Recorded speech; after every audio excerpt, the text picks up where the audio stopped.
He was just 15 years old. But instead of sitting in a classroom, he was out on the streets, messing around with a group of reckless, troublemaking friends. His parents lived under the same roof, but they were never truly present. They were too busy with work, with money, and somewhere along the way they forgot how to raise a son to become a good person. One night, in the middle of laughter and teasing, a friend challenged him. Dare to weave through the police checkpoint? He didn't think twice, just a nod, and the engine roared as the bike shot into the darkness. The patrol officers signaled him to stop, but he didn't.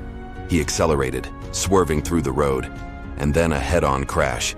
The police officer fell and never got back up again. His parents got the news at midnight.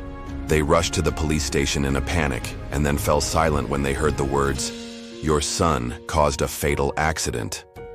No amount of tears could erase the years they had let their child grow up wild and untended. Though he wasn't even 18, he still had to face the law. In prison, the rebellious boy was gone. What remained was a quiet teenager, trying to fix himself day by day, hour by hour. He worked hard, helped others, and silently hoped to make up for what he had done. After several years of good behavior, he was granted early release. The very first thing he did after leaving the prison was visit the grave of the fallen officer. He stood there in silence for a long time, laid down a bouquet of white flowers and bowed deeply, then quietly whispered, "I'm sorry." He worked humble jobs, lived simply, and stayed far away from his old temptations. Every month he quietly sent a small amount of money to the family of the officer he once took away.